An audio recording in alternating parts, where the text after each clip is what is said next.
in Syria last week. I was in Iraq the week before. I'm going to Libya on Monday, and I'm going to be in Tunis next week. I work with governments, political parties, civil society organizations. Probably when I'm saying this, many of you are saying, oh, that's boring. Probably he's frustrated. Probably some of you might think, oh, that's interesting. There might be something in it. What I would say, I'm lucky. I work with outstanding individuals in the Arab world that aspire to have a vision and live for their vision, to have principles and stand for them. At the same time, have a vision to change, to transform their communities. I do believe and I feel I transform politics in the Arab world. I'm going to tell you what happens. I might be an idealist, and some of the people here in the room might think, he's probably crazy. I think there is a possibility. When I move around, if you see what's happening around us, if you have a purpose, I would better try and live with the hope that's going to happen rather than just sit behind and do nothing and blame others for the situation we live in. Probably many of us, we go to our business, we go to our work, we do our normal daily life. At the same time, somewhere deep inside, I need to feel my life has a meaning, so I'd better have a purpose. I've been always a civil society activist, moving between NGOs, volunteering my time for education, youth. At the same time, I always felt my ability to influence is highly limited. I can help, assist, be part of, or support 100 people, 1,000, 5,000, 100,000. How am I going to be able to influence on a system level? When are we going to have solutions for our problems that are on a country level? When are we going to have a better healthcare system? This is what I do, by the way. Healthcare system, education, electoral systems, decentralization, working on finding solutions that will cascade on every citizen and ensuring that each one of us is having their rights, are fulfilling their needs, but also living up to the aspiration they want to live for in their countries, in their communities. And since then, I've been trying to understand how is this happening? What happens that there are individuals, believe it or not, in Lebanon and in any other country in the Arab world, there are individuals who are genuinely transforming politics, doing politics differently. And I started observing them, and then I realized that there are three things that are in common between these individuals. I created these words, these terms, so probably you've never heard of them, but I tried to really understand why are these people outstanding. And I realized there are three competencies that are across. One is governorship. Second is adaptivity. And the third, responsibility. I know you've never heard of these terms. I'm going to elaborate on these terms. At the same time, let me tell you where is all this is coming from. I'm sure when I use the word politics, many of you were going into all these negative connotations. Politics means 3 C's, at least in Lebanon. It's about conflict, corruption, and confessionalism. Every time we talk about politics, immediately I can think of wars, sectarian tensions, corruption in public institutions, bribery, under-the-table deals. So this has been always the connotation. I always ask myself, why politics cannot be about innovation? Why, when we use the word politics, it can't be about finding creative solutions to our problems, better managing our public institutions? Is that difficult? So why politics is always linked to negative connotations?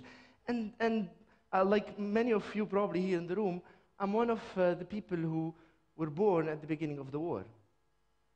I used to spend more time waiting to fill a gallon of water rather than going to school. Used to eat rotten bread because no fresh bread was available.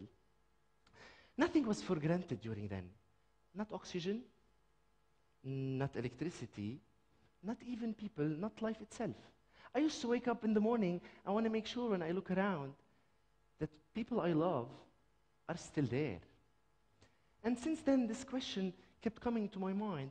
Is there a different way to practice politics? And I started searching, and I tried to look up like what are possible ways to transform it.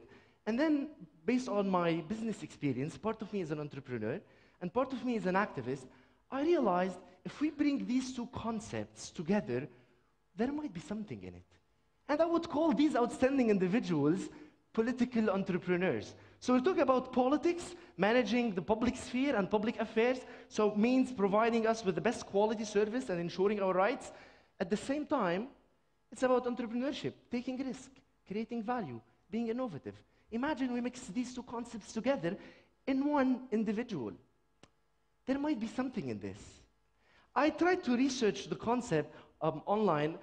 Some of the definitions, a little bit of literature, it describes it as if it is individuals using politics for individual financial gain.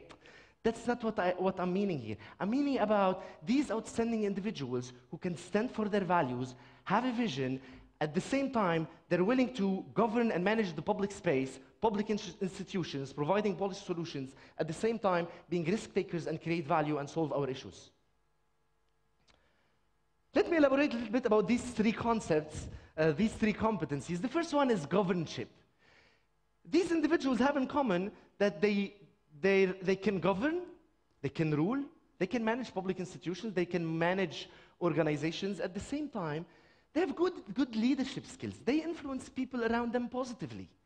So imagine, instead of only govern, most of the time, people who govern, if you go into their offices, so most of the time you see in public institutions, people are smoking, wasting their time, spending their time, not really caring about their role and the public service.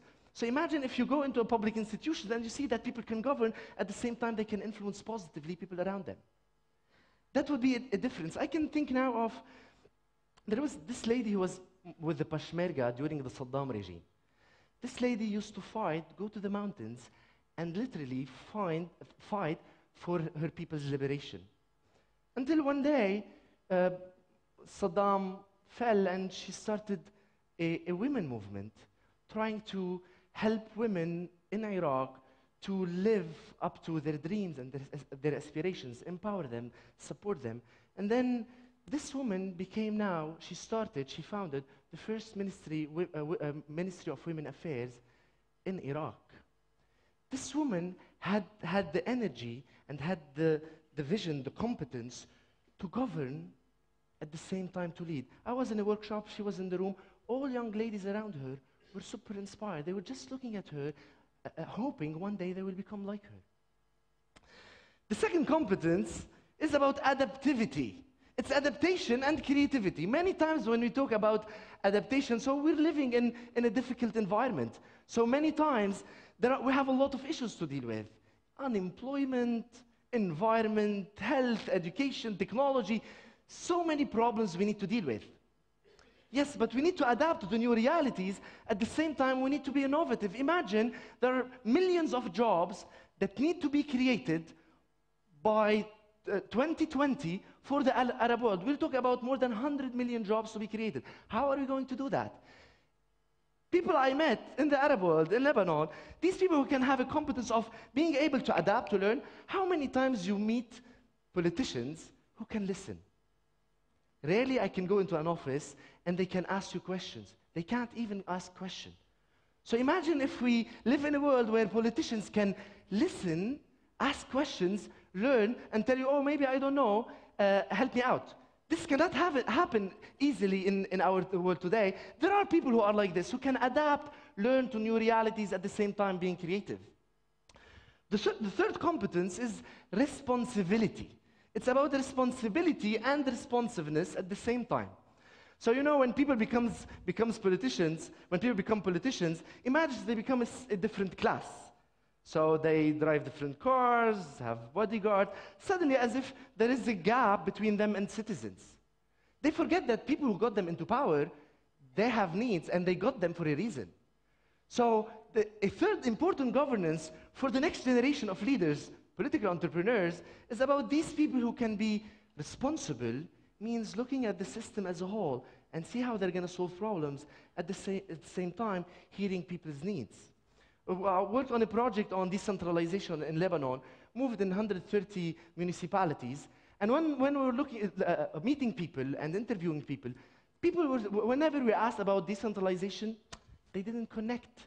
What they cared for is this woman who produces vinegar, how she's going to live better, how she's going to make sure that she has a distribution channel, how she's going to be able to produce and minimize her costs. She cared less about if we're doing decentralization or not. At the same time, people who work on decentralization, they don't understand people's needs. So how can we create this link through having this major competence in the next generation of political entrepreneurs, being responsible and responsive at the same time? I'm sure many of you are saying, is this true? Is it possible? Can we find these political entrepreneurs? Yes, there are all around us. Probably, I'm sure many of you here in the room are political entrepreneurs. Probably you never tagged yourself as such. If you find people around you who are transforming politics, if you see people who have high integrity, high willingness, I would like to call it irada. I think in Arabic it's a wonderful term. Has strong dedication to change the reality, but also transform it, translate it into a system level. If you're working on a project on education, or I heard about reconciliation or rapprochement, how can we make out of this on a system level translated into policy? These people exist. My friend Amr, he's Libyan. After 42 years being away from Libya, he decided to leave his job, come back to Libya, make sure that democracy and accountability are going to reign. I'm going to finish my session by inviting you. Anyone believes who is an entrepreneur, a political entrepreneur in the room? You raise your hands. I'm sure there are more than this. I want to be governed, but in the next phase, by political entrepreneurs who have these three competencies. It took me a lot of time to take the risk to make sure I want to transform politics. I like what Goethe says. He says, if you dream or dream you can, begin it now. There is boldness and magic in it. Begin it now. Thank you.